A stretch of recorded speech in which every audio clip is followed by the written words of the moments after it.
الذين آمنوا إذا ناجيتم الرسول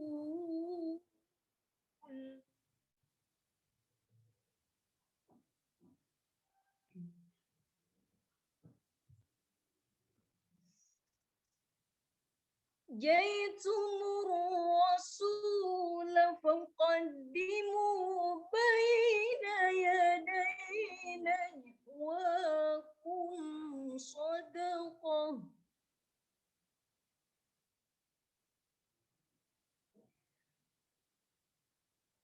ذلك خير لكم وأطهر فإن لم تجدوا فإن الله غفور رحيم فإن لم تجدوا فإن الله غفور رحيم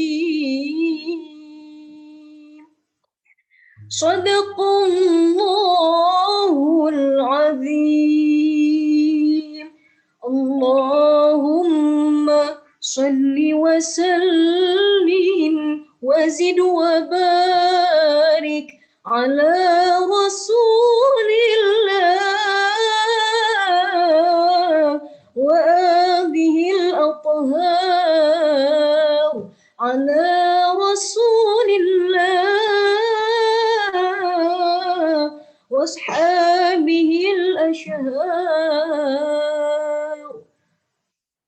Assalamualaikum warahmatullahi wabarakatuh. Waalaikumsalam. warahmatullahi wabarakatuh. Waalaikumsalam.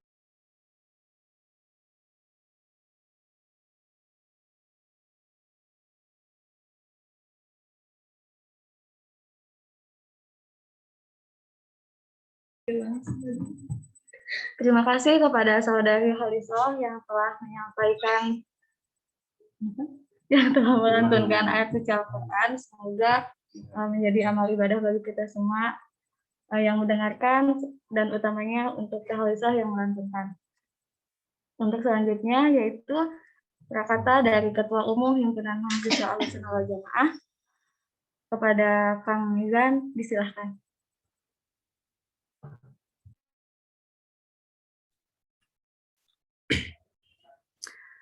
Baik. Bismillahirrahmanirrahim. Assalamualaikum warahmatullahi wabarakatuh.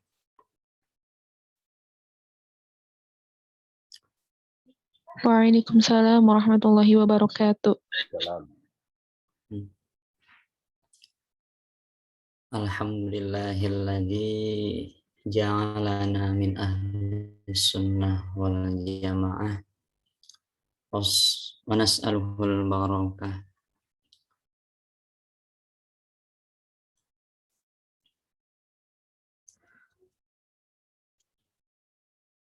Asyhadu an la ilaha illallah wa asyhadu anna Muhammadar Rasulullah.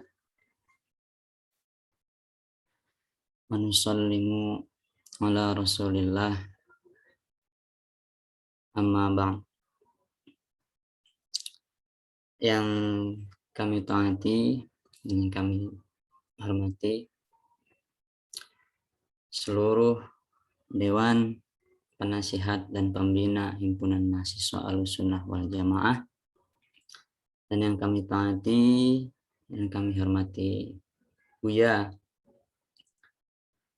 Hussein selaku pemateri di acara webinar keaswajaan, dan yang kami hormati para peserta,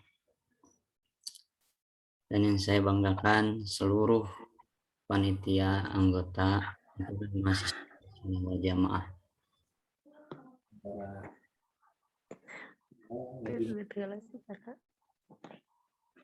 Alhamdulillah,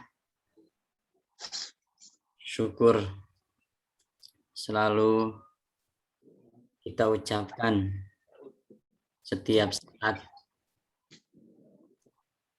Puji syukur kehadirat Allah Subhanahu wa Ta'ala yang alhamdulillah sampai saat ini, sampai detik ini, Allah masih memberikan kita nafas.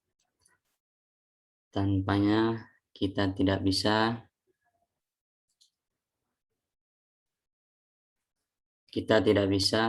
mengadakan acara webinar keaswajaan. Alhamdulillah, kalimat alhamdulillah yang selalu kita ucapkan pastinya ya. Sampai saat ini kita masih bisa sama-sama belajar, kita masih bisa sama-sama bersilaturahmi. Nah, kemudian sholawat serta salam kita curahkan kepada Rasulullah Shallallahu Alaihi Wasallam yang alhamdulillah di bulan mulia ini, bulan kelahiran baginda Rasulullah Shallallahu Alaihi Wasallam, kita tahu perjuangan Rasulullah untuk mendakwahkan Islam, ya, Islam sampai berdarah-darah, ya, sampai dilempari batu, dan alhamdulillah Islam sampai saat ini adalah agama yang terbesar di dunia. Dan mudah-mudahan di yaumil kiamah nanti kita bisa mendapatkan syafaatnya Rasulullah Shallallahu Alaihi Wasallam. Baik, semuanya, seluruh peserta webinar keaswajaan Gebyar Milad Himpunan Mahasiswa Ahlussunnah wal Jamaah dengan tema peran pemuda dalam menjaga dan mendakwahkan Ahlussunnah wal Jamaah. Acara ini webinar keaswajaan rangkaian dari Gebyar Milad Himpunan Mahasiswa Ahlussunnah wal Jamaah yang insya Allah besok, yang insya Allah sebenarnya tanggal 25 Oktober, dan nanti malam itu adalah acara puncak Milad Himpunan Mahasiswa Ahlussunnah wal Jamaah. Nah, sebelumnya saya ucapkan terima kasih kepada semuanya peserta yang menyempatkan kehadirannya. Ya. Kami tahu pasti seluruh peserta ini ada kegiatan lain, kesibukan lain, tapi alhamdulillah seluruh peserta, kami dari panitia sangat mengucapkan terima kasih banyak karena sudah menyempatkan di acara webinar keaswajaan, dan ini merupakan bentuk kesuksesan acara milad. Kemudian dengan tema peran pemuda dalam menjaga dan mendakwahkan Ahlussunnah wal Jamaah. Bagaimana cara kita menjaga, bagaimana cara kita mendakwahkan.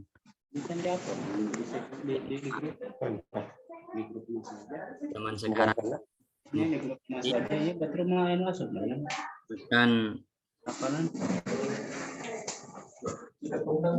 akan dijelaskan materi Buya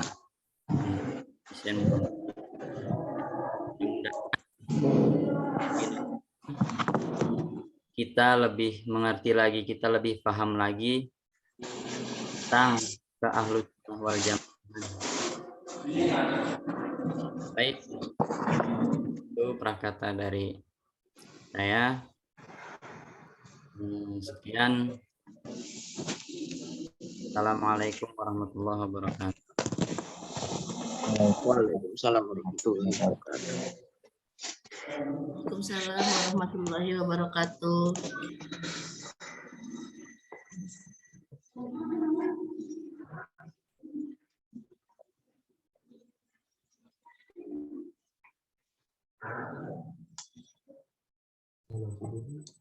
Terima kasih kepada Ketua Umum yang telah menyampaikan kata-katanya dalam acara webinar kali ini. Untuk selanjutnya kita masuk ke acara inti, tapi sebelum itu saya mohon kepada semua peserta untuk apa ya namanya tuh on cam, dibuka kameranya, diaktifkan kameranya, biar Buyanya itu bisa lihat, oh pesertanya itu yang ini cantik ya, ganteng ya, kayak gitu. Oh, betul. Betul, ya. Dia kan Buya ya? Iya. Buka semua ya. Boleh. Iya, dibuka kameranya. Teh Sarah, Teh Sarah, Teh Sri Dewi, Teh Yulia, Teh Wulan, boleh dibuka kameranya. Kang Zia, Kang Aji, Teh Seni, yuk dibuka kameranya. Biar kita kalau misalnya ketemu bisa kenal wajah gitu ya. Ya. Tuh, kan sudah tuh. Tuh, sudah ya. Nah, selamat pagi Buya. Pagi. Gimana Buya kabarnya, sehat? Alhamdulillah sehat. Alhamdulillah, semoga sehat-sehat selalu ya Buya. Amin. Yuk. Ayo terus. Udah siap? Bentar Buya, masih ada problem sedikit. Oke. Sama, Pak.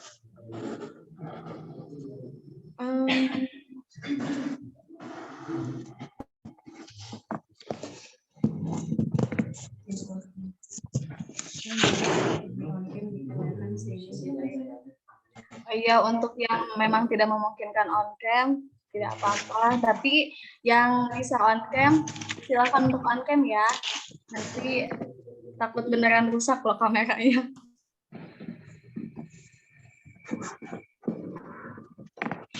Pagi Kak Dede Sony. Pagi Teh. Pagi Kak Muhammad Taufik. Ya, pagi Teh. Dari mana Kak kalau boleh tahu? Dari Garut Teh. Oh, dari Garut. Salam dari Tasik.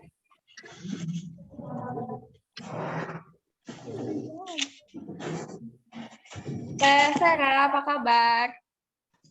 Alhamdulillah baik. Temannya Badil ya? Iya benar. Yang sehat. Teh Sri Dewi, apa kabar?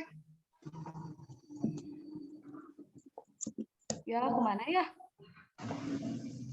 Teh Sri Dewi? Oh, lagi ngerjain tugas. Kak Muhammad apa ya ini?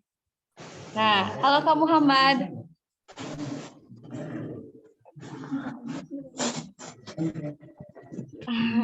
Teh Yulia.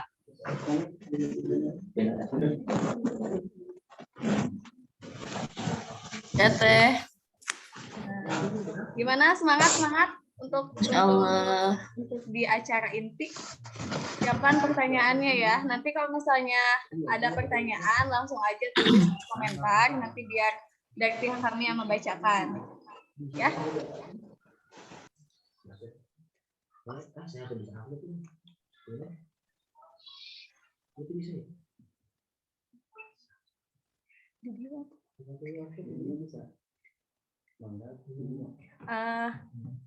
Untuk mempersingkat waktu, mengefisienkan waktu, kita mulai saja. Tapi sebelumnya saya bacakan dulu CV moderatornya.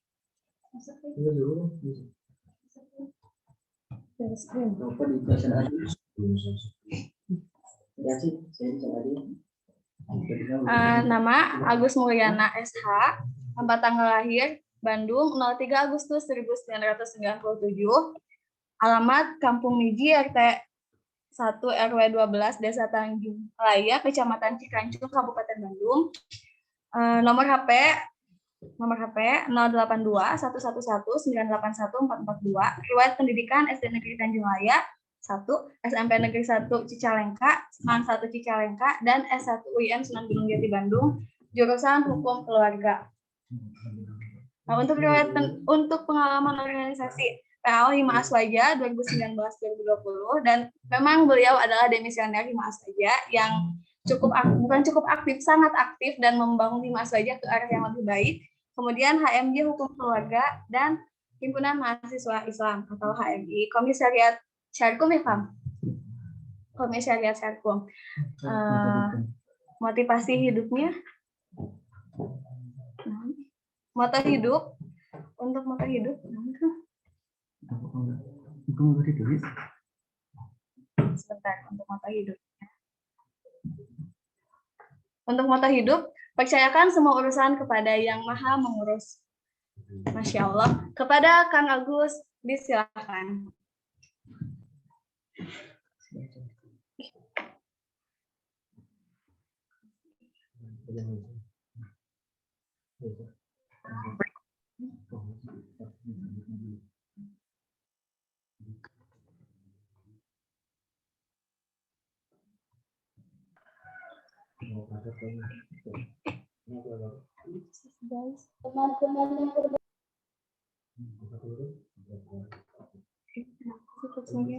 Astagfirullah. Ini kenapa? Mohon maaf sebentar.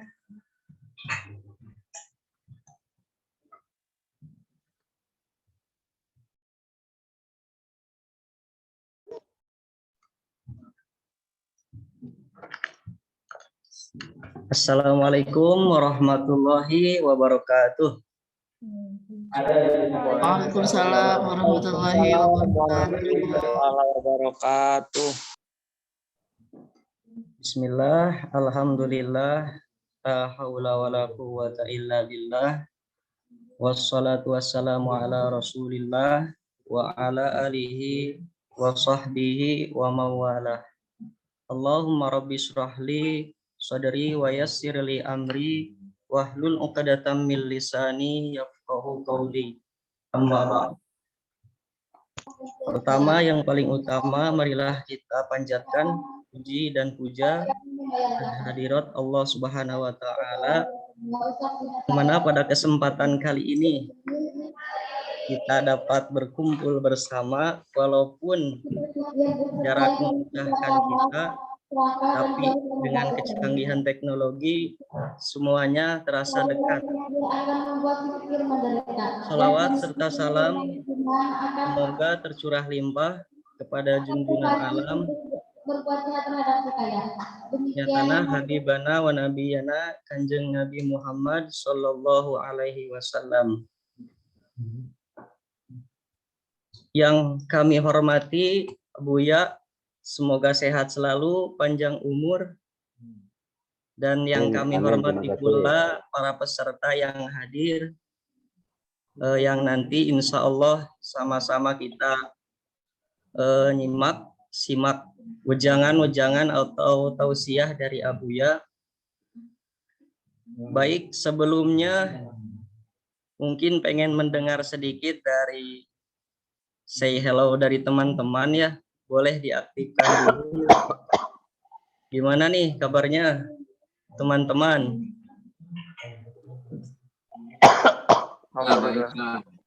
Alhamdulillah baik ya. Baik, Kang. Artinya nih suara saya nggak kedengeran kalau misalkan saya ngomong terus kalian di unmute, makanya di tes dulu. Ada suaranya? Ada ya. Nah, sebelumnya teman-teman tadi udah dibacakan mungkin ya CV dari saya. Mudah-mudahan kita saling mengenal. Saya di sini ditugaskan atau diamanahi sebagai moderator untuk mengatur satu acara webinar keaswajaan Gebiar Milad Hima Aswaja dengan mengusung tema peran pemuda dalam menjaga dan mendakwahkan Ahlus Sunnah wal Jamaah. Pematerinya pun nanti luar biasa ya, dari Abuya Cirebon. Langsung saja mungkin saya akan membacakan CV-nya.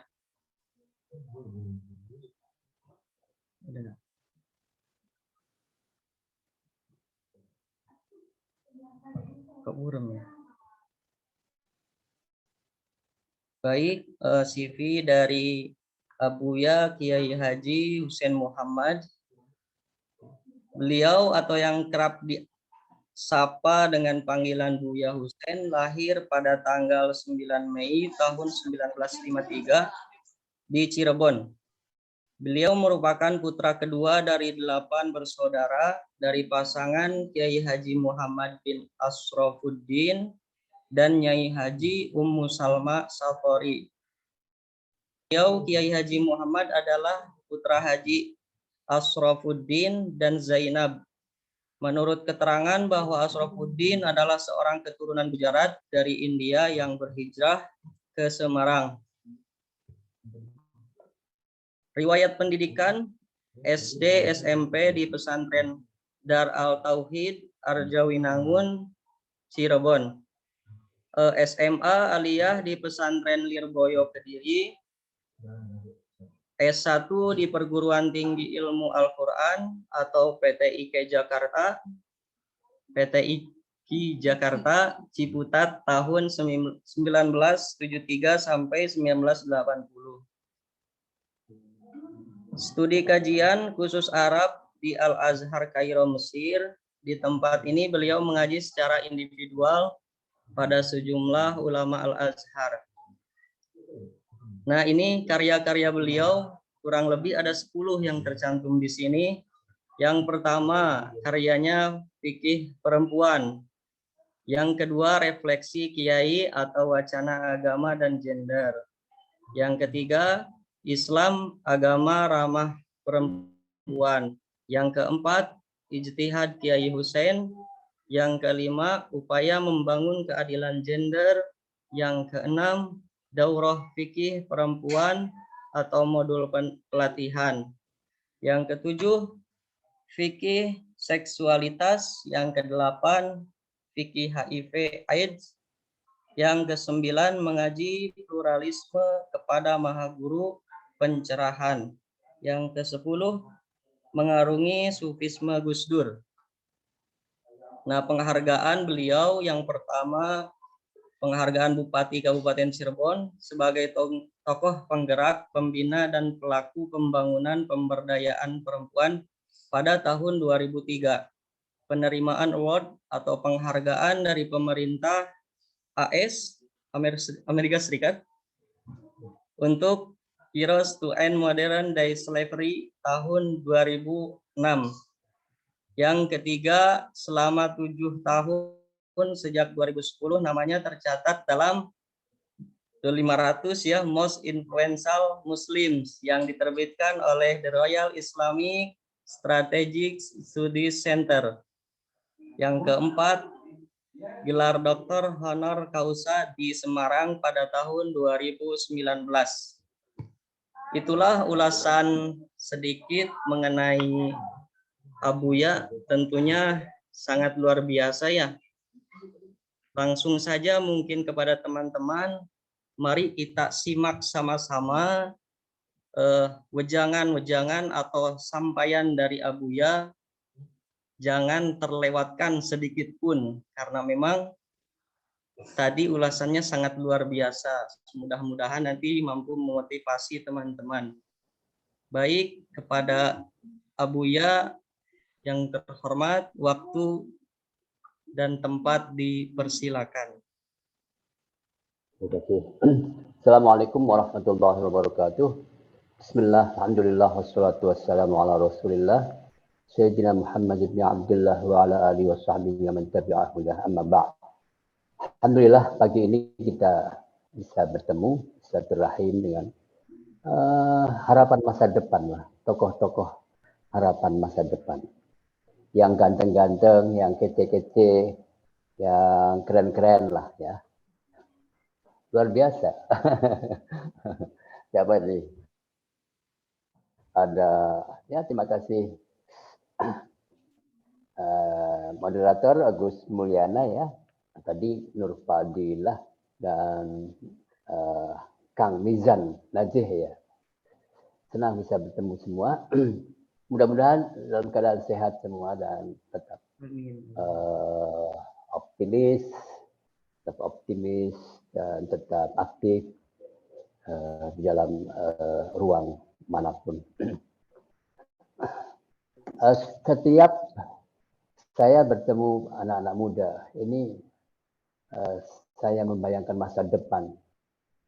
Karena masa depan ada di tangan anak-anak muda itu, para pemuda itu. Ketika di Lirboyo saya belajar pidato, salah satu yang diungkapkan adalah biasa. Syubbanul yaum rijalul hajj. Pemuda hari ini adalah tokoh di masa yang akan datang. Rijal itu tokoh ya. Rijal itu tokoh, bukan laki-laki.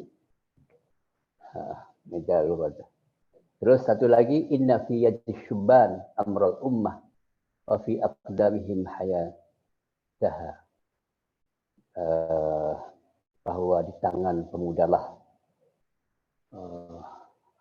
nasib sebuah bangsa, dan ya di kakinya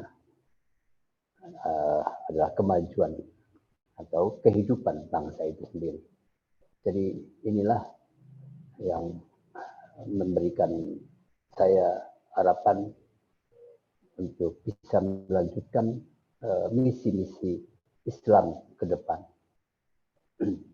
Nah, yang kedua adalah kita memang jauh ya, tetapi fisik bukanlah sesuatu yang esensial. Fisik, pertemuan fisik bukanlah sesuatu yang esensial. Yang esensi adalah hati, gitu ya. Ada sebuah pernyataan,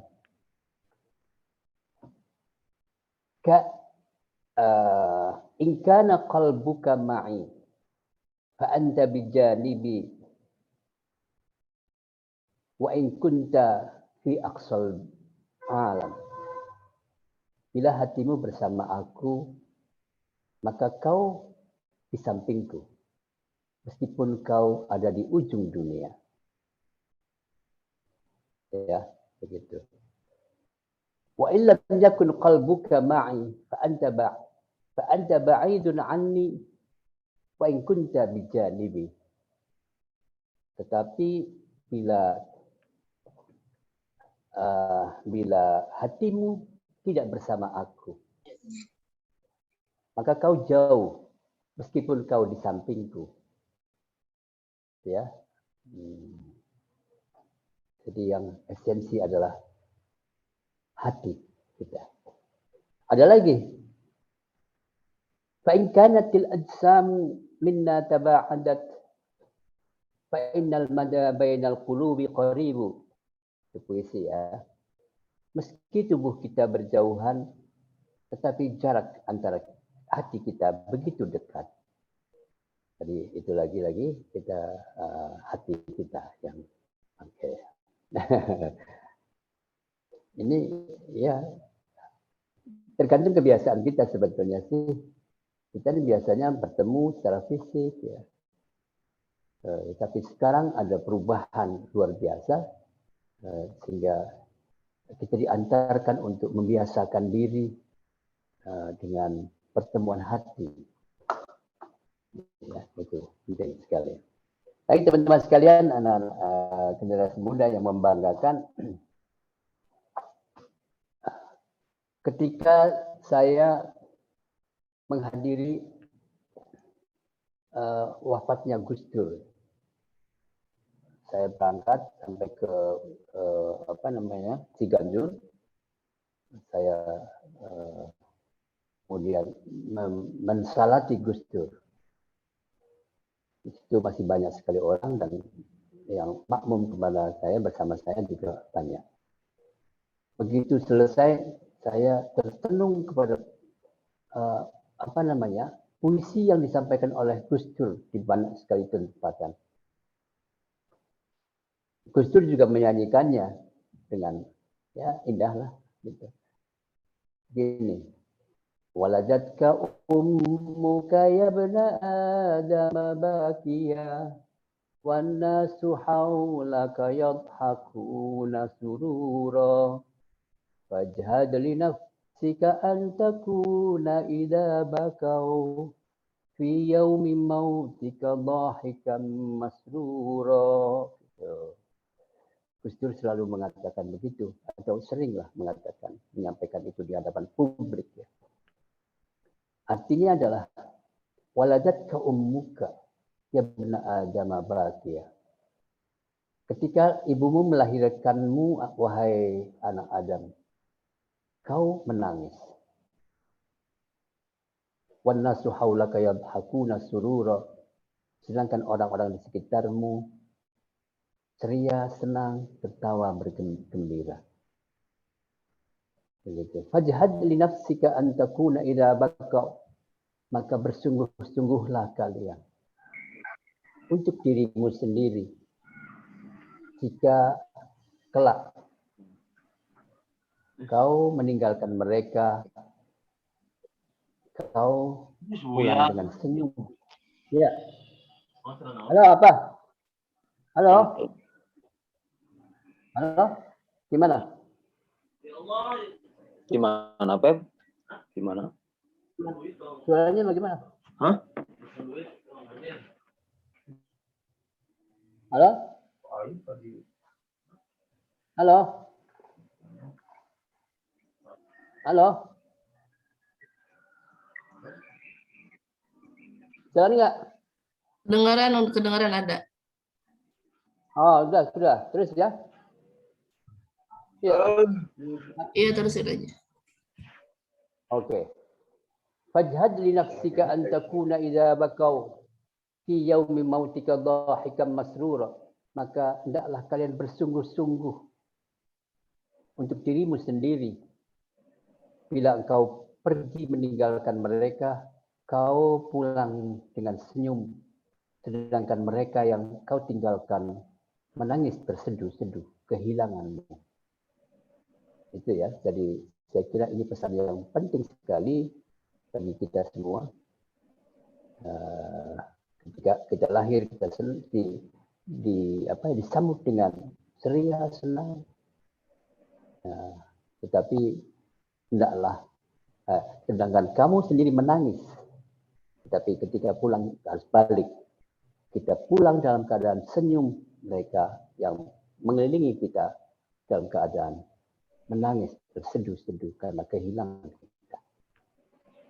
Jadi kita harus menjadi seperti itu. Lalu bapaknya Gus Dur, ayahnya Gus Dur, Abdul Wahid Hashim, itu ya, juga menulis satu atau mungkin juga mengutip sebuah puisi. Idza fatani yaumun walam astani ayada walam astafid ilman fama laka min umri. Gitu.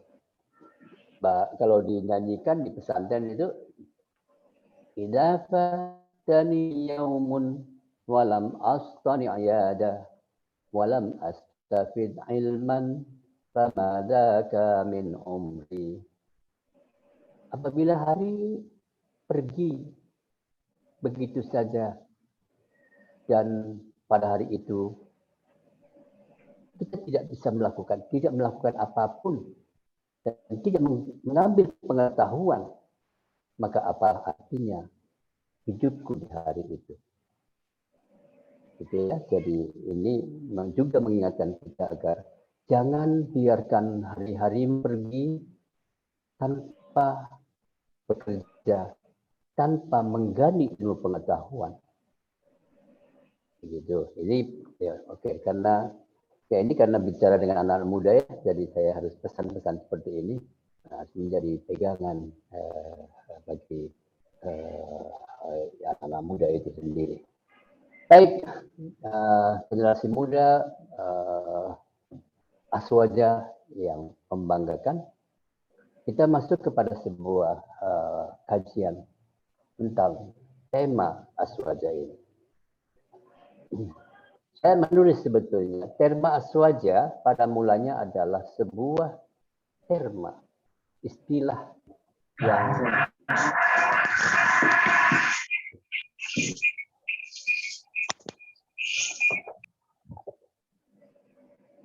halo? Ya. Sebuah terma yang pada mulanya hanya bicara tentang teologi, tentang keyakinan, tentang ideologi ketuhanan. Ya. Yang sebetulnya munculnya adalah pada abad ketiga, akhir abad ketiga. Ini terkait dengan perdebatan yang sengit antara dua kubu ekstrim. Jadi sebelum aswaja lahir telah terjadi sebuah perdebatan dan konflik di antara kaum muslimin secara ekstrim. Kalau kita menyebutkan dengan istilah sekarang, mungkin ekstrem kanan dan ekstrem kiri. Peristiwanya panjang. Peristiwa begitu terjadi pembunuhan Sayyidina Utsman, kemudian terjadi perang saudara di Siffin, sebuah kota di dekat Irak sana, di Irak, bagian Irak sana, antara kubu Muawiyah bin Abi Sufyan dengan Ali bin Abi Thalib. Begitu kemudian memunculkan Khawarij. Istilah Ahlussunnah belum muncul sama sekali. Jadi ada dua kelompok, yang satu tiga kelompok sebetulnya. Dari pihak pendukung Muawiyah bin Abi Sufyan yang berkedudukan di Damaskus. Kemudian ada pihak Ali bin Abi Thalib, Syiah, yang kemudian Syiatu Ali, pendukung Ali yang berkedudukan di Irak, di Baghdad. Ya, kemudian perseteruan dua pihak itu melahirkan satu kelompok lain namanya Khawarij yang memberontak terhadap kekuasaan Ali bin Abi Thalib. Nah, ini perlu diingat saja. Ini sejarah buruk sekali di dalam sejarah Islam. Nanti kita akan bisa mengklasifikasi sekarang itu. Yang satu adalah konon, diklaim aja Ahlussunnah, ya klaim aja, satu lagi Syiah, satu lagi Khawarij. Kita sekarang bicara Khawarij adalah mungkin bisa ada namanya Khawarij modern, namanya kaum radikalis itu. Baik, itu sejarah lama.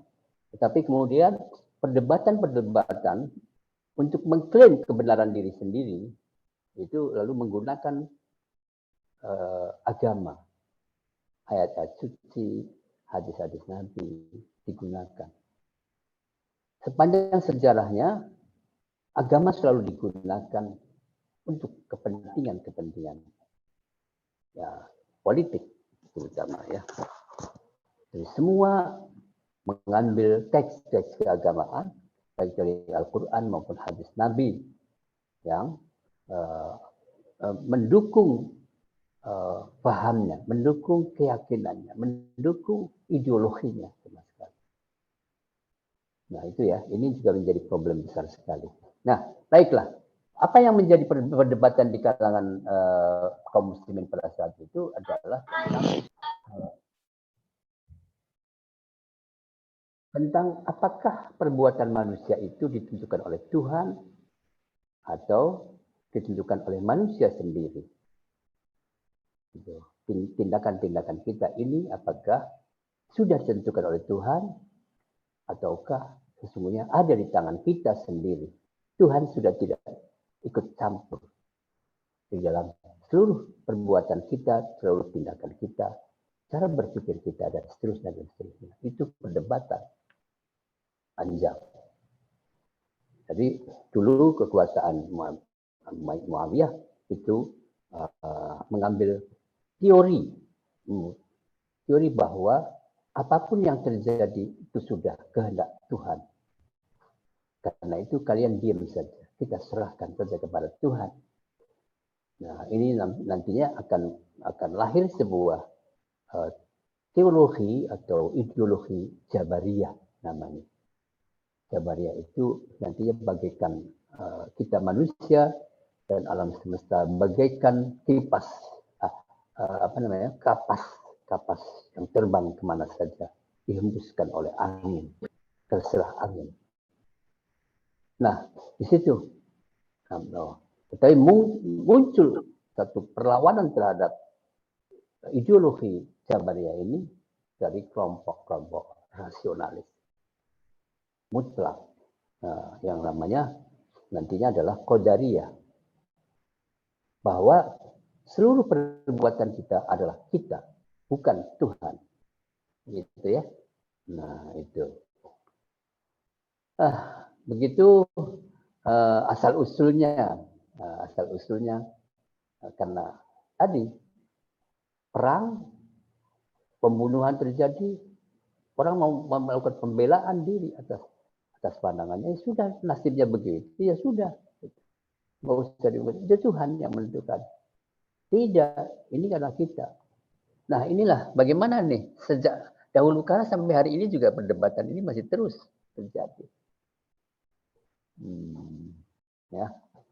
Nah, tetapi nantinya ada dua cara perdebatan, tapi ada cara perang. Jadi nanti bisa terjadi perdebatan itu melahirkan sampai pada perdebatan pengambil kekuasaan politik, tetapi juga ada yang bersifat bentrok karena menganggap bahwa sayalah yang benar, yang lain saya adalah salah, sesat, kafir, dan seterusnya. Nah itu ya, datanglah kemudian itu isu utamanya itu ya, munculnya Ahlussunnah wal Jamaah itu disebabkan oleh perdebatan yang panjang antara kekuasaan Tuhan dan kekuasaan manusia. Nah, muncul seorang tokoh, sebetulnya tadinya ikut Mu'tazilah ya, namanya Abul Hasan al-Asy'ari. Dia tampil mencari jalan tengah antara dua kekuasaan, dua cara pandang keagamaan tentang perbuatan manusia. Jadi masing-masing sebetulnya ada argumen dari Al-Quran dan hadis sendiri. Qadari khairihi wa syarrihi minallah, kan begitu ada ya. Oke. Nanti muncullah namanya Abul Hasan al-Asy'ari di wilayah Persia di sini, di wilayah ya Arab ya. Sementara di Irak ya, Abul Hasan al-Asy'ari itu di Irak, berarti wilayah Arab. Sedangkan tokoh yang hampir sama atau taruhlah secara prinsip sama adalah Abu Mansur al-Maturidi, itu di Samarkand, wilayah Persia pada masa lalu. Persia itu luas sekali, sampai Afghanistan, kemudian Samarkand, Bukhara, dan sebagainya. Nanti di dalam cara pandang fikihnya juga berbeda nih. Dan cara fikihnya berbeda antara dua itu, tetapi prinsipnya sama. Oke, itu ya. Disitulah mencoba menggabungkan antara dua pandangan tadi yang disebut ikhtiar, kasab, begitu ya. Jadi memang iya Tuhan begitu, tetapi manusia diberi ruang untuk berbuat, untuk menentukan sendiri. Nanti Tuhan yang akan menentukan, itu aja. Jadi tidak fatalis, tidak juga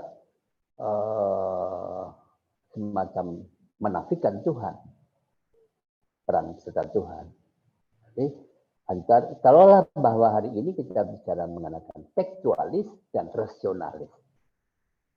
Nanti kita akan bicara muncul di situ. Nah, oke. Jadi Abul Hasan Al-Asy'ari kemudian memperoleh dukungan yang luar biasa dari masyarakat karena dia menyatukan berada di tengah-tengah antara dua kubu tadi. Ada catatan bahwa Ahlus Sunnah wal Jamaah satu selalu berada di tengah, moderat. Dia tidak liberal, tapi juga tidak fatalis. Oke, Masuk Bagno. Jadi asal usulnya itu, tetapi kemudian merembet pada cara berpikir, logika. Kalau begitu, apabila ada teks keagamaan dengan akal, bagaimana kita mengambilnya? Apakah mengambil teks, apakah mengambil logika? Jadi tentu akan mengambil sumber cara pandang pertama tadi dari teks, tetapi Jangan di depan banget. Iya, sudah di depan. oke. Tadi kan lihat. Oke, sudah. Nah, tetapi kemudian merembet pada cara berpikir, cara memutuskan ya, cara memutuskan perkara apakah dengan tekstual, apakah dengan logika rasional. Begitu. Yang satu menggunakan tekstualitas, yang satu menggunakan rasionalitas. Gitu. Jadi artinya kalau ada perkara kita putuskan berdasarkan tekstur, apapun tekstualitas itulah yang benar kata satu kelompok. Satu lagi tidak, kalau tidak masuk akal kita tidak. Oke, kita harus tafsirkan teks itu dengan akal. Kata kelompok kedua itu, kelompok rasionalis itu, bagaimana kita bisa mengetahui bahwa itu kata Tuhan melalui teks itu? Bagaimana teks itu bisa bicara sendiri? Ini ya, perlu diingat juga, generasi muda ini penting sekali, jangan terjebak pada jargon-jargon seperti yang digunakan oleh kaum Khawarij.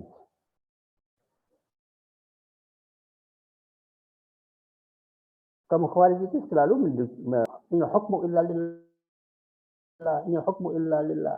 Amalan yahkum ma anzala fa ulaika humul kafirun, amalan yahkum ma anzala fa ulaika humul zalimun, amalan yahkum ma anzala fa ulaika humul fasiqun. Begitu.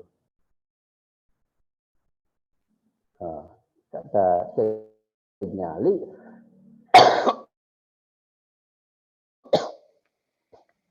kata-kata itu benar, tetapi kita lihat digunakan untuk apa? Jadi digunakan untuk membunuh orang atau bagaimana? Kata Sayyidina Ali, kata-kata teks itu tidak bicara. Yang bicara adalah manusia. Itu ya. Jadi itulah yang kita hadapi sekarang juga begitu. Yang kita hadapi sekarang adalah banyak sekali slogan-slogan, jargon-jargon, kembali kepada Al-Quran dan Hadis. Kembali pada Al-Quran dan Hadis, syariah yang kita pegang. Syariah kita pegang. Tetapi untuk apa? Kata-kata itu benar, tetapi untuk apa? Itu perlu diwaspadai. Perlu diwaspadai. Gitu ya. Yang satu menggunakan teks agama untuk kepentingan. Tapi yang satu lagi menolak cara berpikir radikalis lah. Radikalis itu dalam pengertian tadi bahwa dia menggunakan teks secara tekstual, harfiah, dan kokoh. Seakan-akan teks tidak dapat ditafsirkan. Seakan-akan bunyi teks itu tidak dapat ditafsirkan oleh akal. Nah, sementara yang lainnya adalah pakai akal. Nah, begitulah nanti Abu Hasan al-Asy'ari dari Ahlus Sunnah wal Jamaah tadi mengatakan, ya dua-duanya kita pakai. Dua-duanya kita pakai. Dan kita menggunakan akal yang kemudian mengambil satu teori yang namanya kias. Kias itu adalah menggabungkan antara teks dan akal. Teksnya tidak ada, tetapi esensinya ada. Maka esensi dari dua hal, dari yang tidak ada, apakah sama, ada atau tidak. Intinya begitu deh. Kias itu adalah teori yang menggabungkan antara logika dan teks. Dan itulah namanya Ahlus Sunnah wal Jamaah. Tidak semata-mata tekstualitas yang kaku, yang tunggal, maknanya secara tunggal, tetapi juga tidak liberal yang menafikan teks, tetapi digunakan. Gitu ya. Banyaklah kalau kita ngaji kepada kita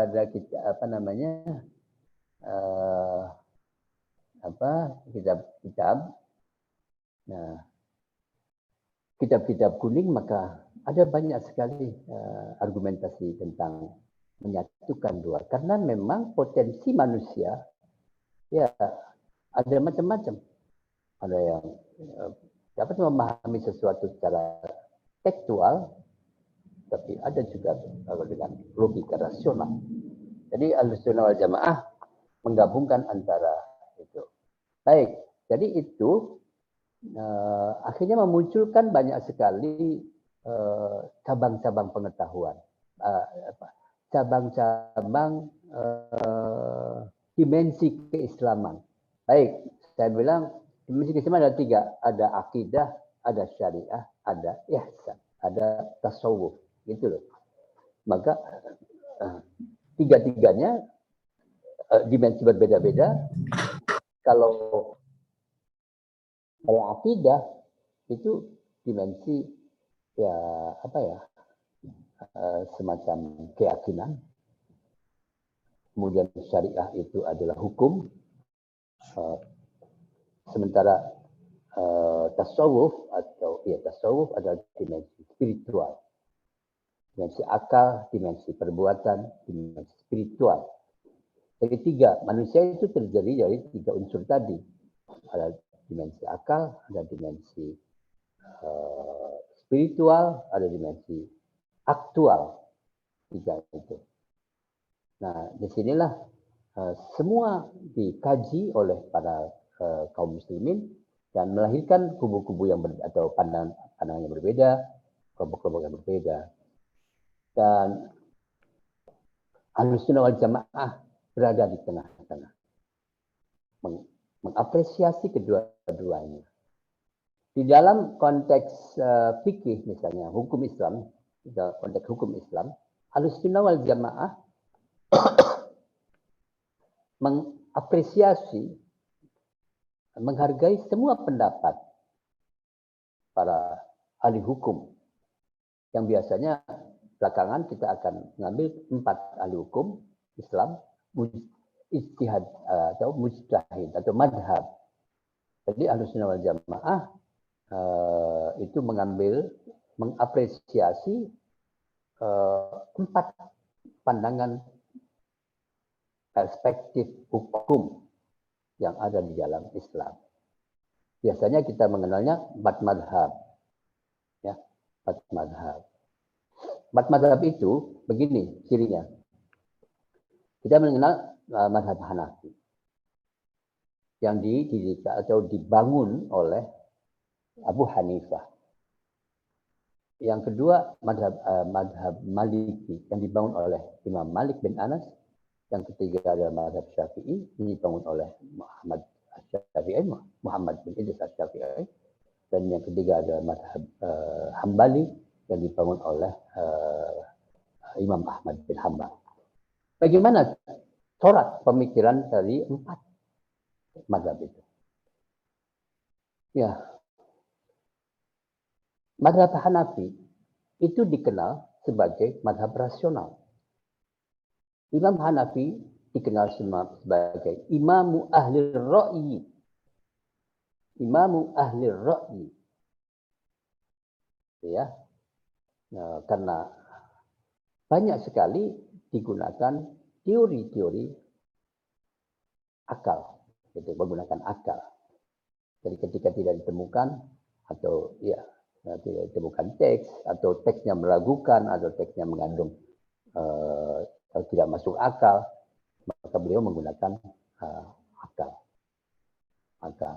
Jadi nantinya ra'yu bahasanya. Apa sih ra'yu itu? Ra'yu itu apa? Seperti yang disampaikan oleh Mu'ad bin Jabal ketika ditanya oleh Nabi. Bagaimana Mu'ad? Apabila kamu menemukan satu masalah, dengan apa kamu putuskan? Mu'ad menjawab dengan Al-Quran. Apabila tidak ada, hadis. Apabila tidak ada, ra'yu wala alu. Jadi ajtahidu ra'yi wala alu, dan aku akan berusaha dengan akal saya melalui mekanisme qiyas, melihat pada Al-Qur'annya bagaimana, hadisnya bagaimana, apakah ada kesamaan dalam kasus yang tidak ada hukumnya dalam Al-Qur'an dan hadis itu atau tidak. Kami memuji. Jadi ra'yu, ahlur ra'yi. Nanti saya akan menyampaikan mengapa Imam Abu Hanifah menggunakan ra'yu lebih utama daripada hadis ahad. Contohnya nih, keren nih Abu Hanifah itu.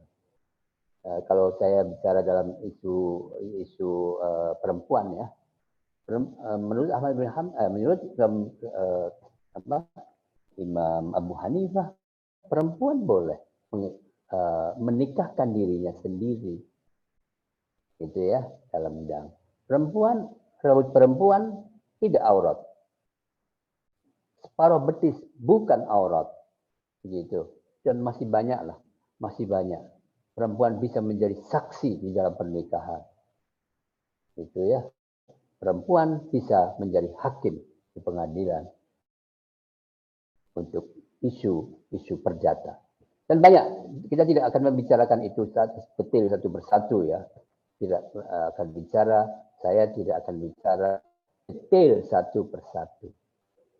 Karena itu karena Abu Hanifah ada di kota metropolitan, di Baghdad.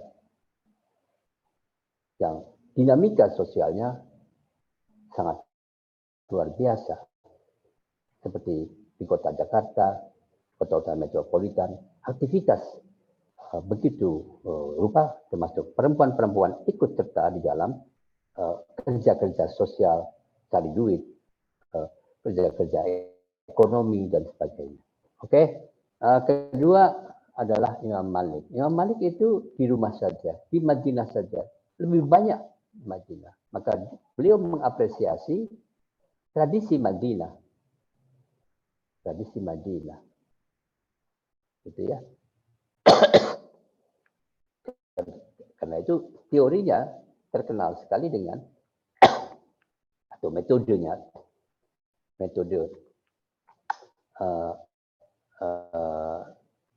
adatu ahli balad, adat urfu ahli Madinah, tradisi ahli Madinah. Oke, jadi mengambil tradisi, tadi mengambil logika, karena itu dikenal Imam Malik sebagai Imamul Muhafidhin, Imamu al-Muhafidhin, imam yang menjaga tradisi. Oke. Yang ketiga, karena beliau ada di rumah saja, di Madinah saja. ahli hadis luar biasa, tapi analisis terhadap hadis juga dilakukan dengan realitas lokal. Oke, lokalitas. Lokalitas, tradisi lokal dijadikan sebagai dasar penetapan hukum. Oke, yang ketiga Imam Syafi'i. Imam Syafi'i imamu ahlil wasat. Gitu. Imam Syafi'i adalah imamu ahlil wasat, imam moderat. Mengapa? Karena Imam Syafi'i itu berguru kepada kedua imam tadi. Jadi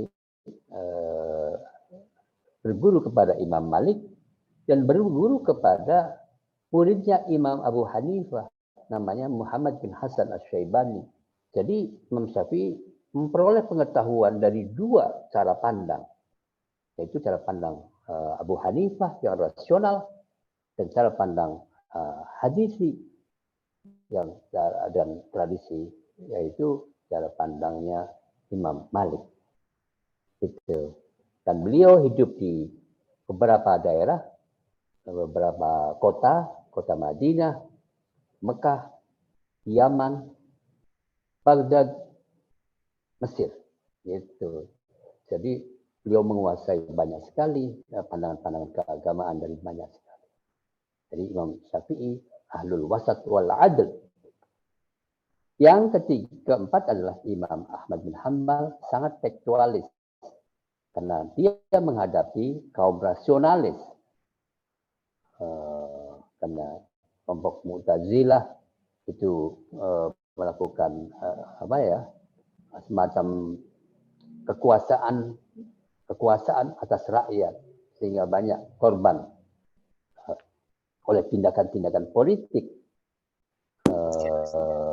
penguasa. Oke, jadi sangat fundamentalis. Jadi kalau boleh dipetakan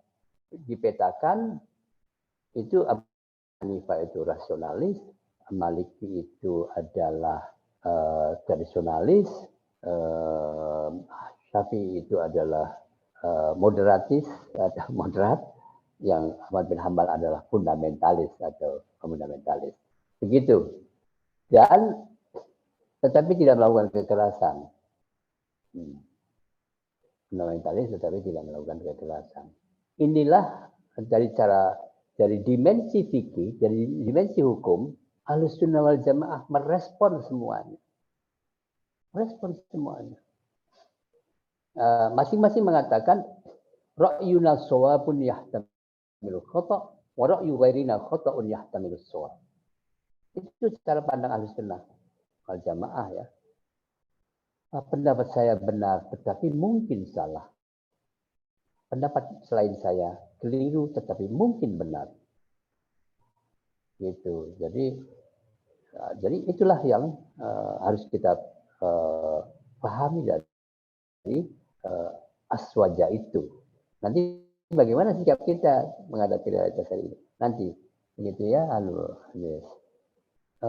Sedangkan pada dimensi spiritual, yang kita sebut dengan dimensi tasawuf itu ada dua yang ekstrim juga. Dua ekstrim. Itu yang saya kan membuat tulisan ini judulnya Aswaja di antara dua kutub yang berdegup. Begitu. Karena ini luar biasa. Aswaja hadir di tengah. Di antara dua kutub yang berdegup. Terus. Nah, dari dimensi tasawuf itu ada tiga sebetulnya. Ada tasawuf falsafi, ada tasawuf salafi, dan tasawuf akhlaki. Nah, gitu. Ya. Tasawuf falsafi itu manunggaling kaulalan Gusti lah. Gitu. Aku adalah Tuhan, Maha Suci aku, dan sebagainya lah. Sinkritis kata orang. Yang ada di dunia ini adalah hanya Tuhan. Aku tidak ada. Yang ada adalah Tuhan. Itu namanya cara pandang tasawuf falsafi. Dulu di Indonesia masuk itu melalui Hamzah Pansuri Aceh untuk menyebarkan pandangan itu. Pandangan Ibnu Arabi sebetulnya ya, yang kemudian disebarkan melalui tokoh. Kalau di Indonesia namanya Hamzah Pansuri, Nuruddin Ar-Raniri dari orang-orang di Aceh, para ulama Aceh. Nanti saya akan bercerita indah sekali. Nah, itu ya. Nah, ada lagi yang pokoknya tekstual aja. Karena itu muludan nggak ada, karena nggak ada tekstualnya. Rajaban nggak ada, karena tidak ada tekstualnya. Ziarah apa namanya terus haul nggak ada. Iya tidak ada. Itu salafi. Cara pandang salafi kalau tidak ada teksnya tidak ada, nggak boleh. Walaupun baik-baik juga. Kalau ibadah baik-baik kalau tidak ada ya nggak boleh. Itu saja. Itu tasawuf salafi. Nah, Ahlussunnah wal Jamaah berada di tengah-tengah, yaitu tasawuf akhlaki. Nah, gitu. Dan ini dipelopori oleh Imam Al-Ghazali. Memadukan antara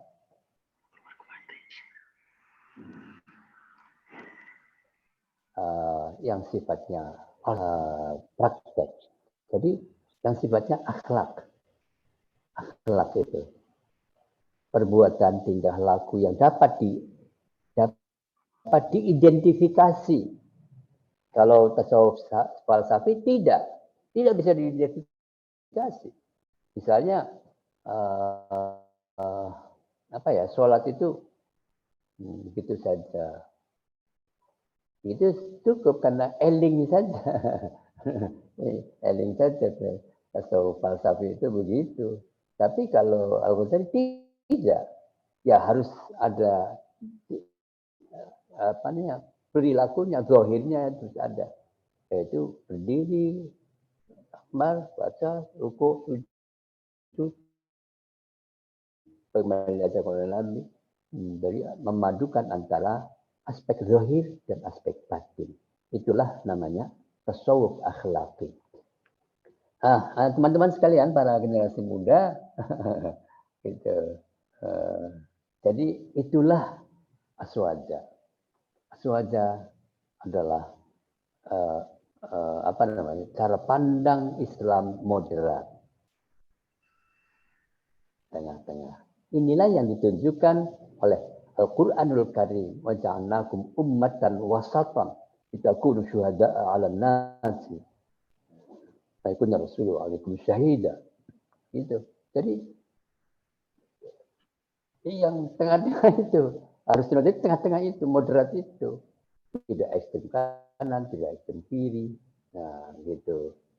Inilah yang harus dipahami oleh kita semua.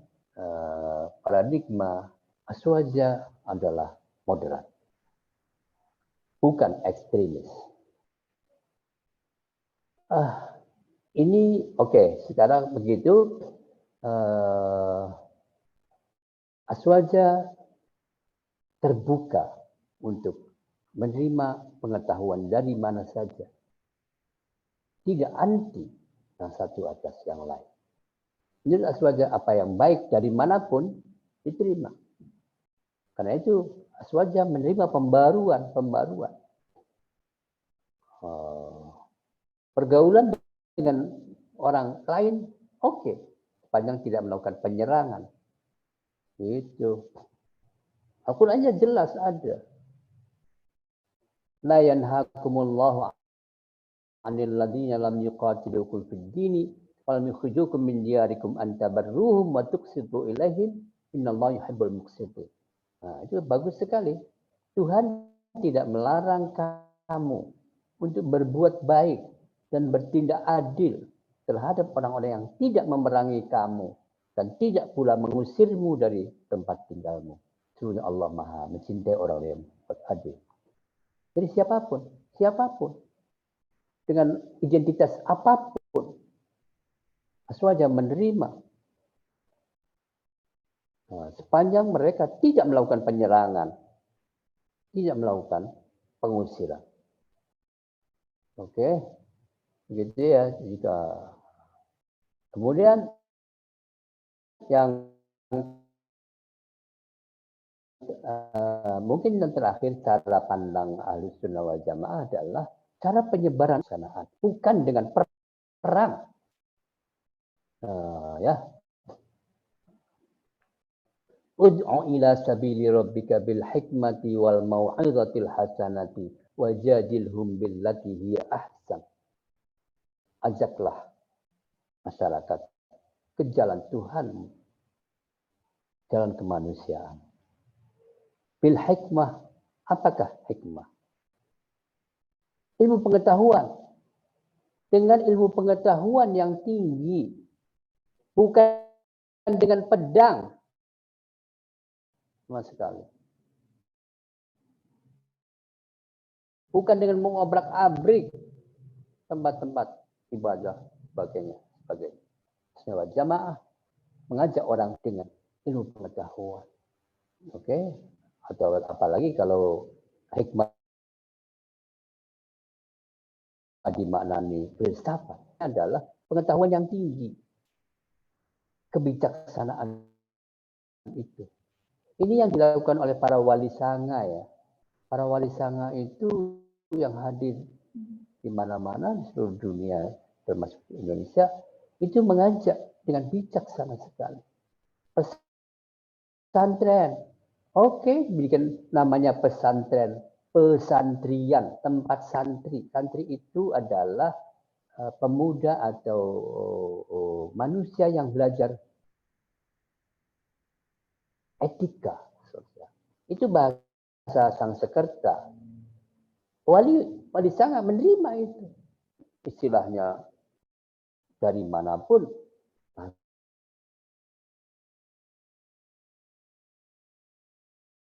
Bahasa Sanskerta.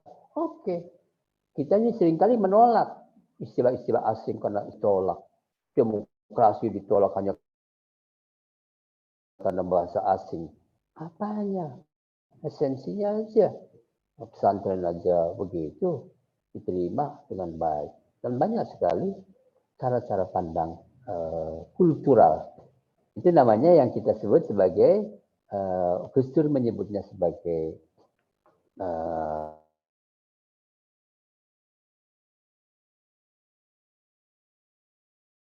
apa namanya itu?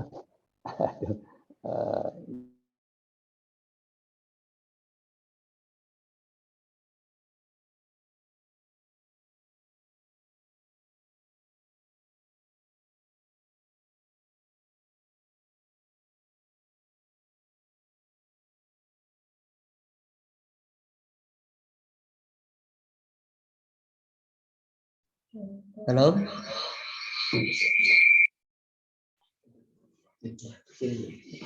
Halo Buya, mohon maaf. Mungkin ada gangguan ya teman-teman. Suara Buya terputus.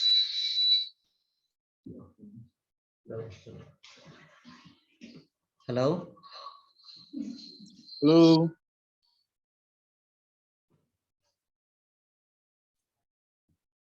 Mohon maaf pada teman-teman peserta, mungkin suara Buyanya terputus.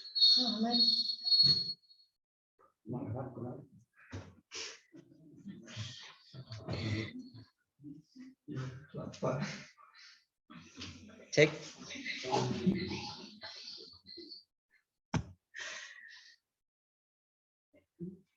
Oke.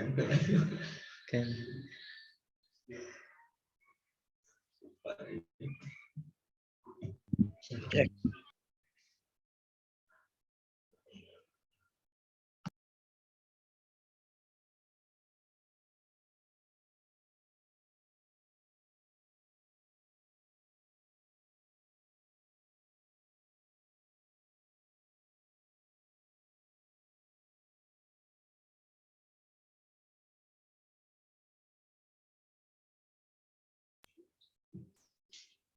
Mohon maaf diinformasikan kepada teman-teman peserta, mungkin ada kendala sinyal dari Abuya ya.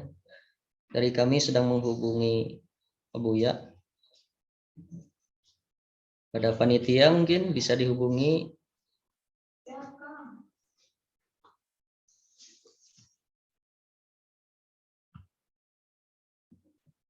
Ini kepada teman-teman, kalau misalkan lagi nyantai, lagi ini ada urusan, boleh di on cam ya kameranya.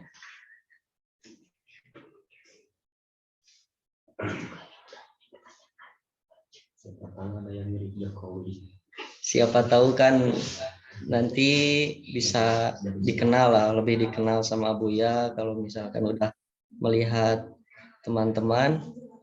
Juga mungkin nanti dipersiapkan ya pertanyaan-pertanyaan terkait dengan hima aswaja ataupun aswaja secara global, baik dari mulai akal, spiritual, aktual, ataupun implementasi dari aswaja itu sendiri. Recording in progress. Gimana panitia? Udah bisa dihubungi abuyanya?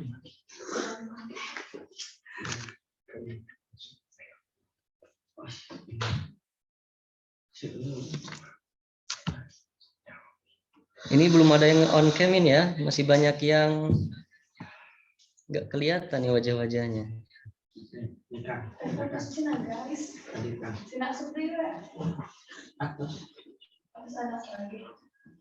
Ini Akang Saiful Bahri ini belum on cam. ITB, dari ITB ada ya? ITB Rizwan Jack. Hadir. UGM katanya tuh ada. Mana suaranya UGM ITB?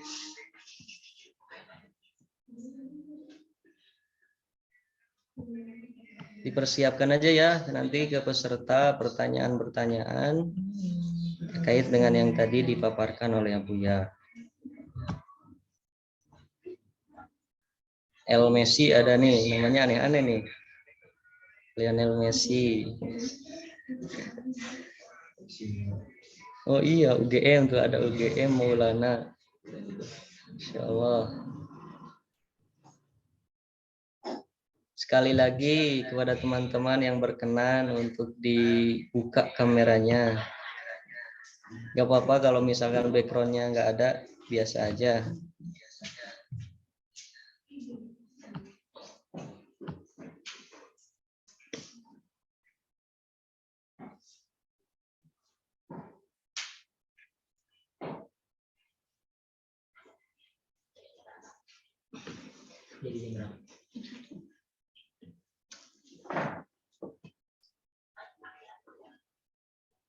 Assalamualaikum, Buya. Udah terhubung belum?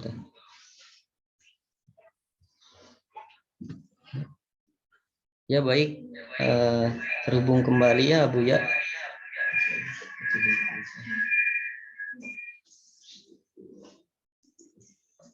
Cek Buya.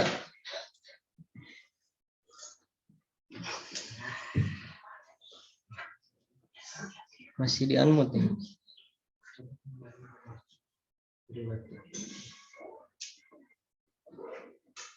Gimana panitia? Udah dihubungin?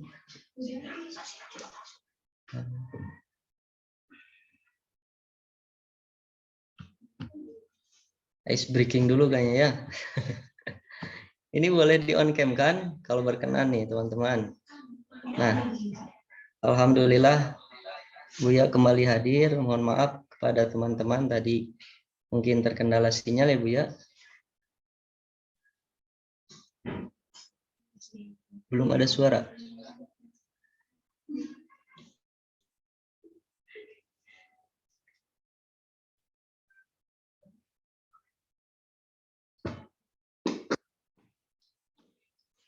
Ya. Cek Buya.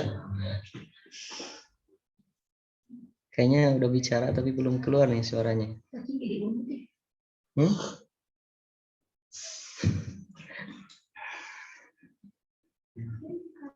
Gimana host panitia, barangkali bisa dihubungi lagi.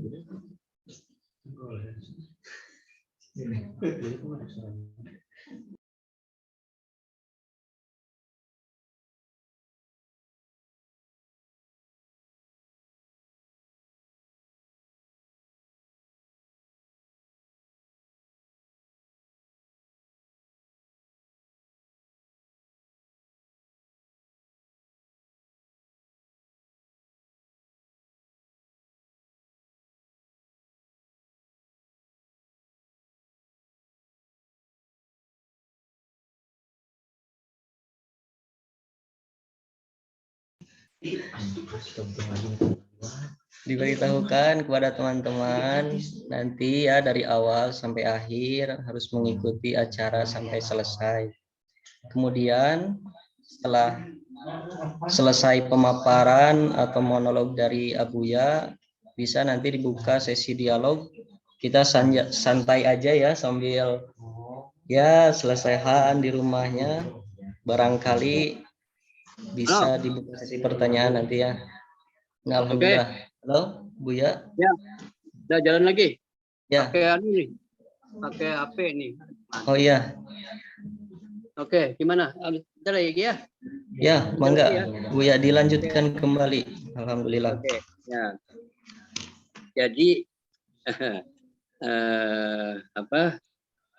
kita sampai pada akhir cara pandang, cara kita mengajak orang lain itu dengan cara yang baik, satu dengan ilmu pengetahuan, kalau tidak dengan nasihat yang baik, mau'izah hasanah, tidak marah-marah, tidak mengindoktrinasi, ya menyalah-nyalahkan, apalagi mengkafir-kafirkan, sama sekali tidak.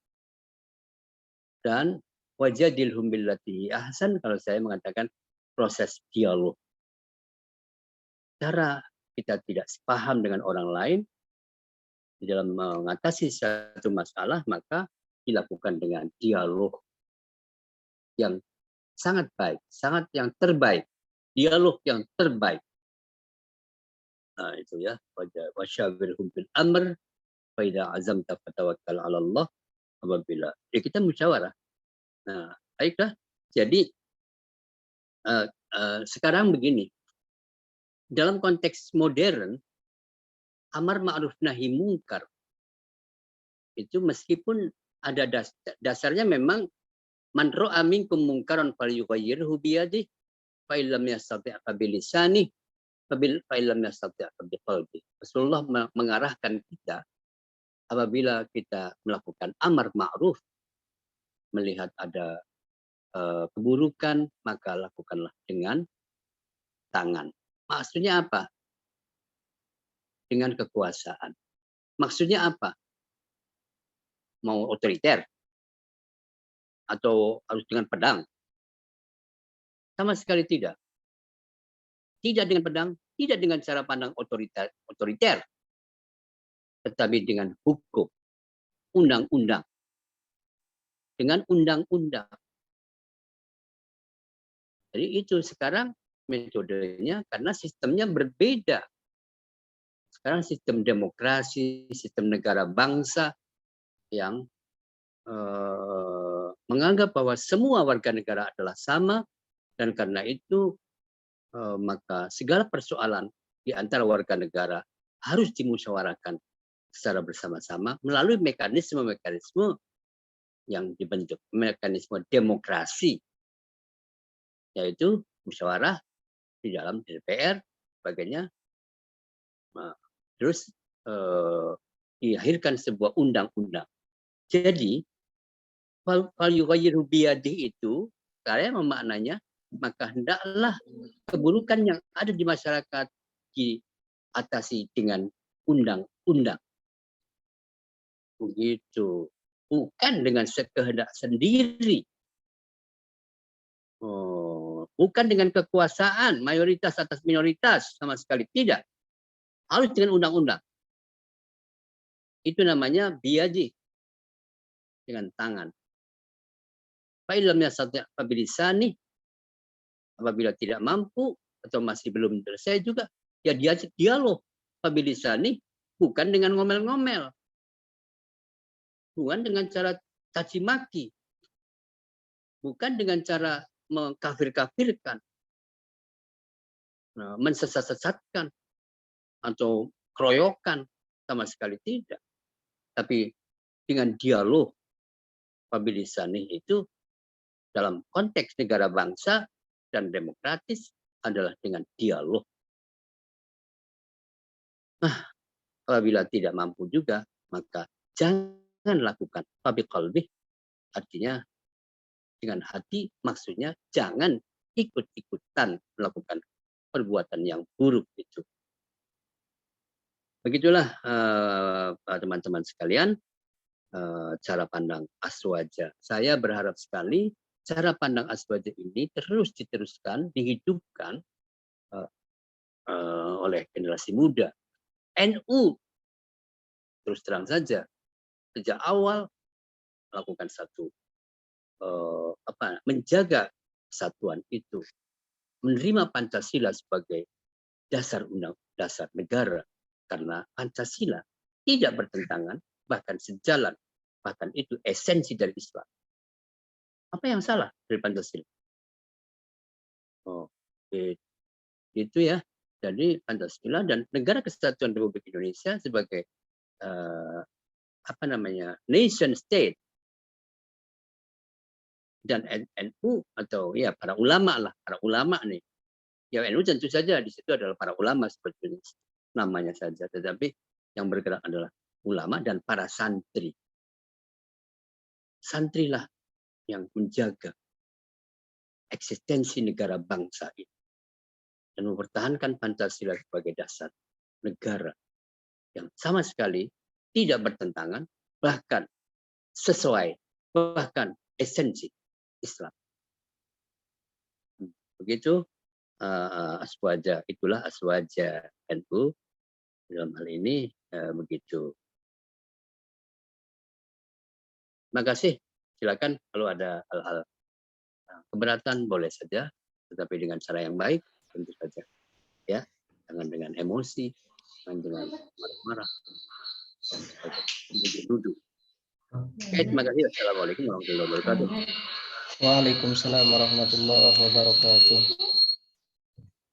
Baik, terima kasih kepada Buya yang telah menyampaikan materi mengenai Aswaja secara global ataupun tadi implementasi dari akidah Aswaja. Nah, selanjutnya sesi dialog ya bersama teman-teman Buya. Nanti mungkin tekniknya dari teman-teman ada yang bertanya langsung saja sama Abuya didiskusikan atau dijawab. Baik, pada teman-teman mohon dibuka suaranya atau wajahnya untuk yang mau bertanya. Silakan.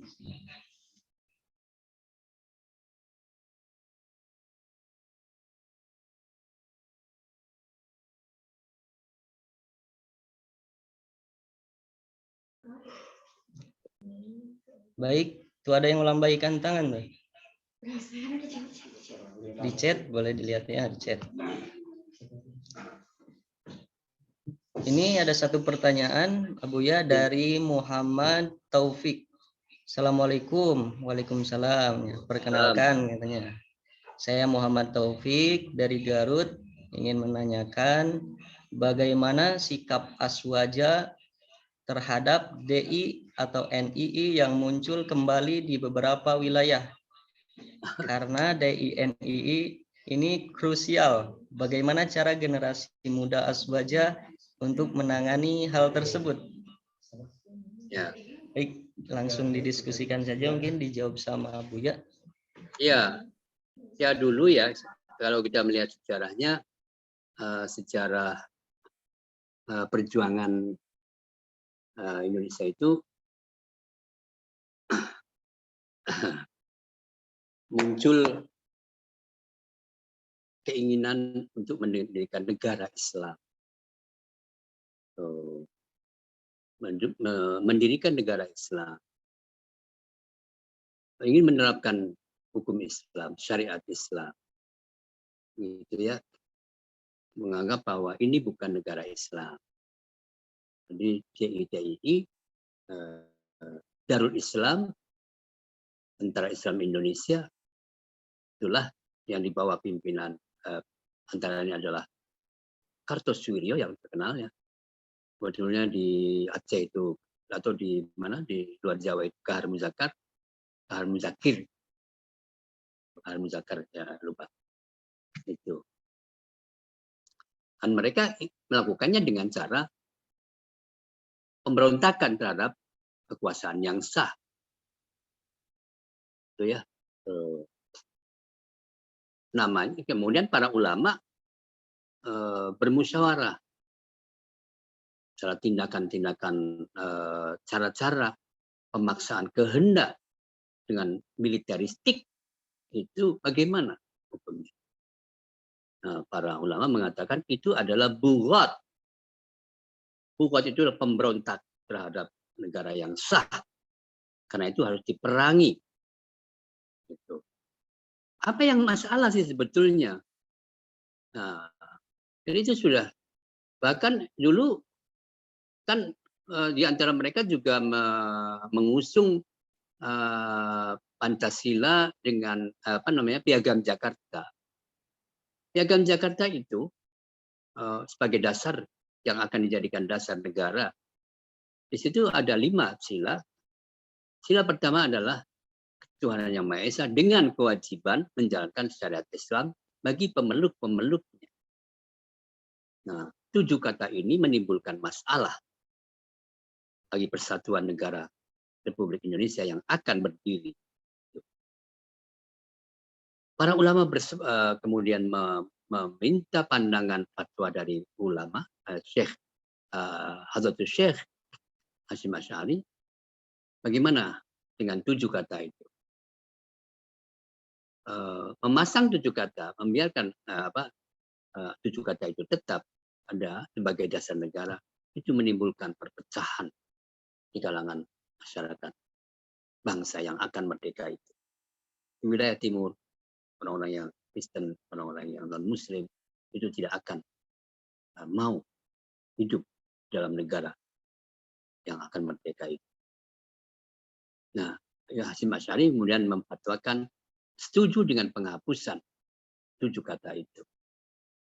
Itu kata Hasyim Asy'ari, wa'tasimu bihablillahi jami'an wa la tafarraqu wadhkuru ni'matallahi 'alaikum id kuntum a'da'an fa'alafa baina qulubikum fa asbahtum bi ni'matihi ikhwana. Kalian bersatulah kalian dengan tali agama Allah. Tali apa? Tali persatuan kemanusiaan itu. Persaudaraan itu. Nilai-nilai kemanusiaan itu bersatu di dalam nilai-nilai kemanusiaan yang disimbolkan dengan Tuhan Yang Maha Esa. Itu. Nah, akhirnya negara merdeka kalau bentuk penjajahan dihapus. Nah, DIY termasuk juga. Sekarang nggak ada lagi lah, itu kelompok-kelompok baru aja yang sang muncul memang. Sudah Karno Zakir di sana, Pak Suwiryo dihancurkan semua itu. Karena itu akan merusak, menimbulkan perpecahan bangsa lagi seperti dahulu kala, namanya al-fitnatul kubro atau bencana besar. Sekarang Indonesia sebagai negara yang plural banyak sekali, ya itu harus menjaga. Dan para ulama telah mengproklamirkan, mendeklarasikan 3 ukhuwah, 3 bentuk persaudaraan ukhuwah Islamiyah, persaudaraan sesama Muslim, ukhuwah wataniyah, persatuan bangsa, sebangsa setanah air, dan ukhuwah insaniyah atau ukhuwah basyariyah, persatuan antar manusia. Ini luar biasa hebat. Ya, jadi sekarang sih kalau ada begitu ya tentu harus ada hukum. Maksud saya harus ditangani secara hukum. Kita sudah punya hukum. Mereka yang merongrong negara kesatuan Republik Indonesia ya itu namanya bughat. Bughat itu. Jadi Al-Qur'annya juga ada bughat itu. Cegah, jangan sampai menyebar. Ya karena itu generasi muda juga harus pintar, harus cerdas, tidak ikut-ikutan. Saya sih selalu mengatakan begini ya, kepada santri sendiri juga, jangan sering-sering ikut di dalam indoktrinasi itu. Itu terjadi proses pembodohan. Ceramah-ceramah yang bersifat indoktrinatif itu adalah proses pembodohan publik. Ya, saya kepada PMI, kepada HMI, kepada saya sering sekali mengisi itu. Kalian harus cerdas, harus dialektika, cara berpikir itu dengan berdialog, dengan jangan dengan kekuasaan. Itu terjadi proses pembodohan yang luar biasa kalau kalian masih begitu. Negara tidak akan maju. Ini akan mundur ini kalau itu yang kita terapkan. Ya udahlah, itu sih usul biasalah, banyak sekali sedang terjadi namanya kelompok radikalis. Jadi sekarang cara mengatasinya harus mengembangkan nalar moderat, bukan menghadapi kelompok-kelompok garis keras itu namanya kaum radikalis itu. Nah, oke, saya akan menjelaskan lagi sedikit. Kaum radikalisme itu adalah fase sebelum terorisme. Jadi kalau kaum radikalisme itu akan mengarah kepada terorisme. Gitu? Terorisme itu sudah tidak pakai bicara lagi, langsung tembak saja itu. Sebelum terorisme itu adalah radikalisme. Radikalisme itu akan menghancurkan tatanan negara bangsa ini. Diganti dengan khilafah. Anda tahu tidak khilafah itu apa? Banyak itu pada umumnya kita tidak pernah mengerti khilafah itu. Kekuasaan kerajaan, dinasti. Itu khilafah itu. Semua kekuasaan ada di tangan orang-orang tertentu itu.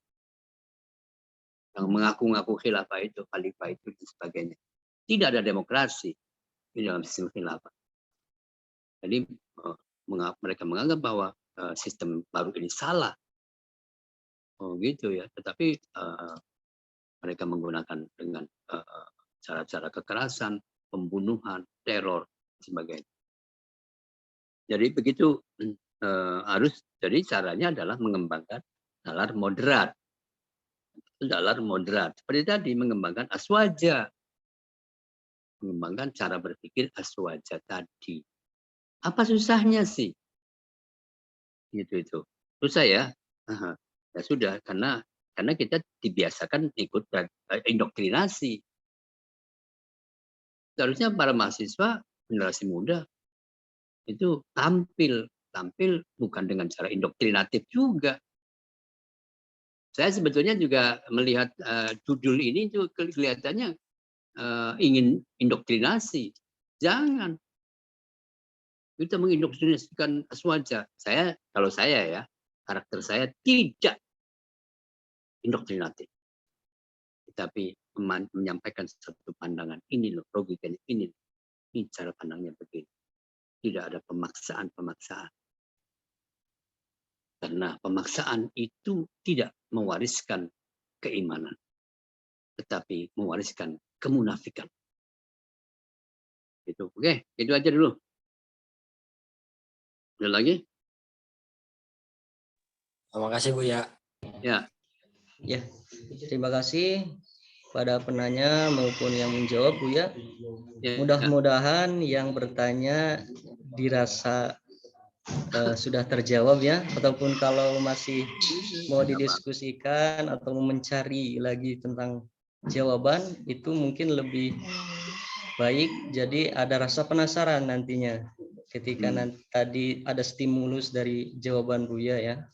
Mungkin selanjutnya Buya di sini ada banyak sekali yang bertanya. Tadi saya lihat selanjutnya itu Kang Fajar Hidayat ya. Boleh tadi yang mengacungkan tangannya Kang Fajar bisa langsung aja on cam bertanya, suaranya dibuka langsung. Mangga Kang Fajar. Ya. Iya. Mangga. Saya mau bertanya Bu ya.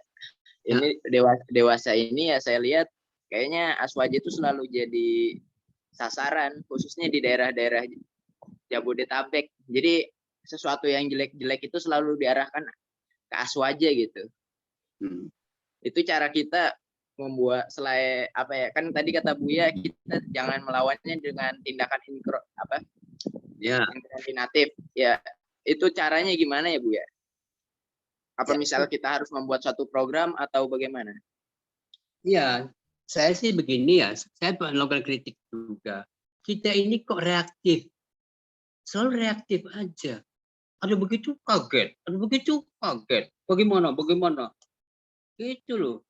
Karena kita tidak mempunyai satu rencana aksi-aksi atau cara sosialisasi, cara pandang Aswaja dengan terorganisasi, termanage, terencana dan sebagainya itu. Kita reaktif terus. Jadi selalu akan menghadapi begitu terus. Bagaimana ya? Wah, kalau mereka sangat organisasi, sangat organisatoris itu. Jadi ada kaderisasinya ada, misalnya ya. Terus pembinaannya ada, aktivitasnya ada, advokasinya ada, sebagainya itu ada. Kita ini reaktif. Itulah yang saya kira generasi muda seharusnya tidak begitu. Kita selalu ingin kumpul-kumpul saja, rame-rame saja, gitu. Itu penyakit mayoritas. Penyakit mayoritas itu selalu menganggap ya nggak apa-apa, tenang-tenang aja, itu aja, orang lain aja. Sementara mereka tidak. Jadi ya jelek-jelek tentu saja karena pandangan-pandangan Aswaja ini dianggap bertentangan dengan cara pandang mereka yang tekstualis itu.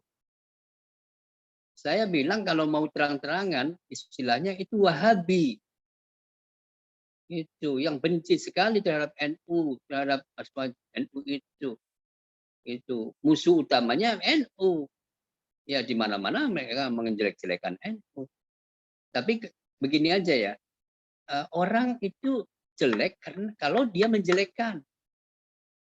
Karakter orang yang menjelekkan itu adalah jelek. Itu. Karena itu jangan diikuti. Tapi kita harus melakukan satu aktivitas yang terencana, yang smooth gitu, yang mengadvokasi. Saya sih sudah mendirikan 5 organisasi sosial yang pencerahan pemikiran gitu tuh. Oke, karena ini masa depan. Kalau kalian mengikuti mereka, kalian akan hancur di hadapan perkembangan zaman ini. Tekstualisme itu membuat kita mundur, membuat kita akan hancur. Terjadi proses pemiskinan terjadi.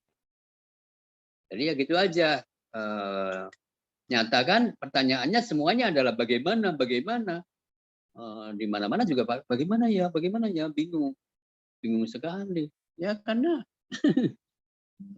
coba ya misalnya ya kelompok mereka itu aktif di masjid, aktif ngajar, aktif. Itu mulanya begitu.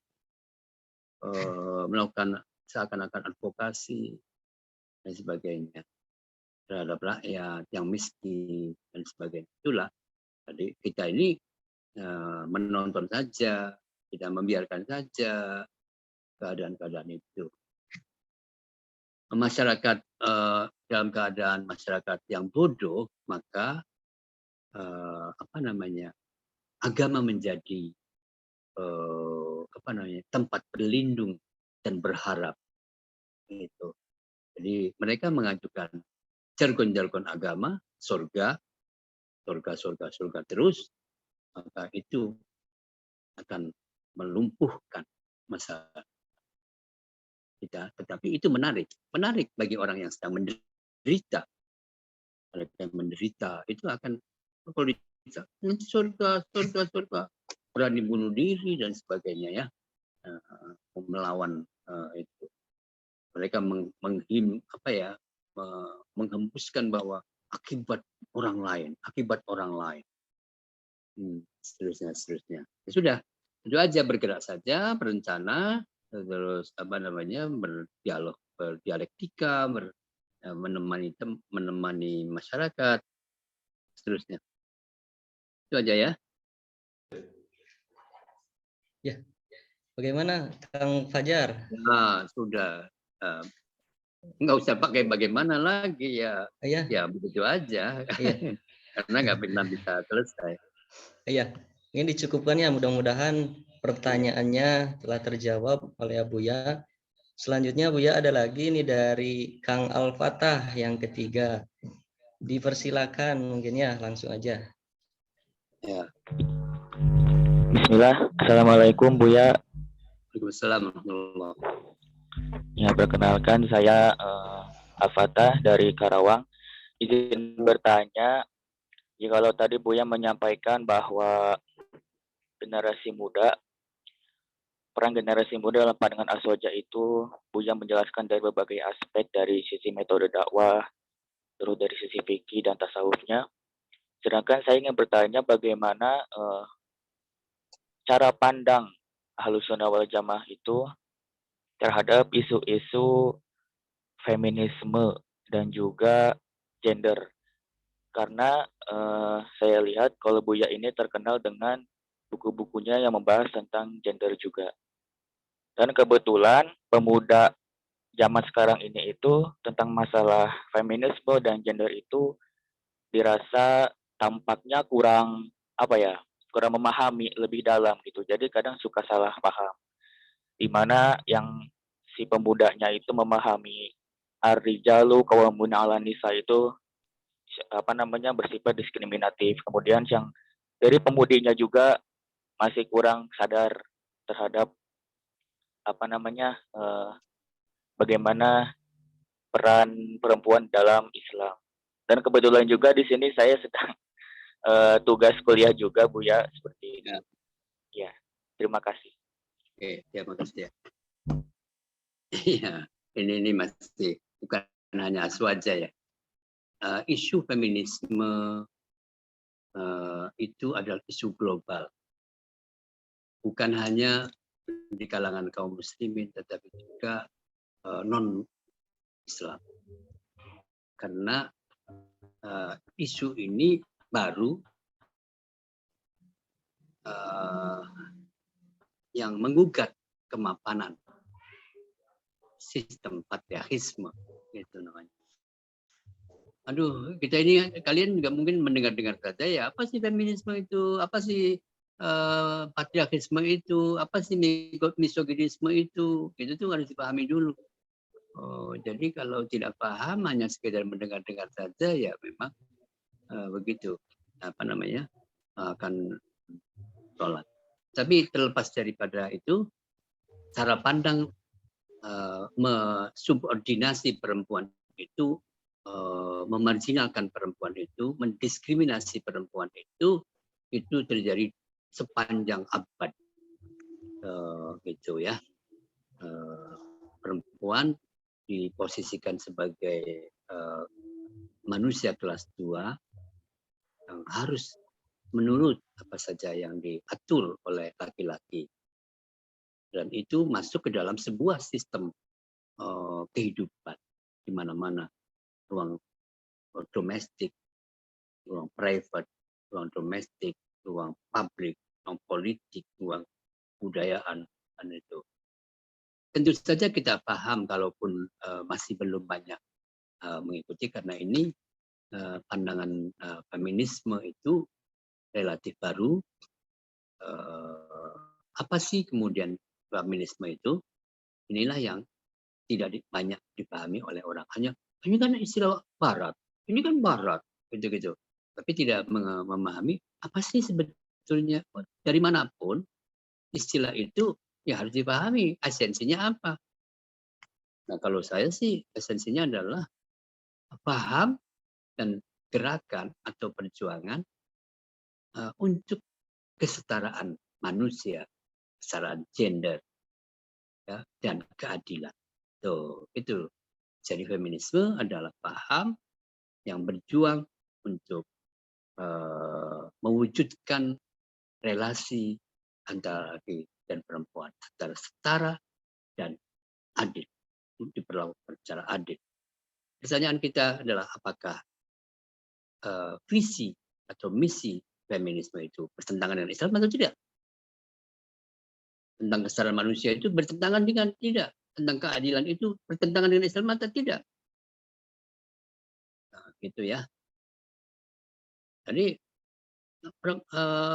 Tuhan itu membeda-bedakan. Memang laki-laki puasa, perempuan tidak berpuasa, tidak boleh. Dari mana? Ar-rijalu qawwamuna. Tapi di tempat lain banyak sekali. Inna akramakum indallahi atqakum. Sungguh yang paling mulia di antara kalian yang paling bertakwa, bukan laki-laki dan perempuan. Jadi terus innallaha la yanzuru ila samikum wala ila suwarikum walakin yanzuru ila qulubikum wa a'malikum. Allah tidak melihat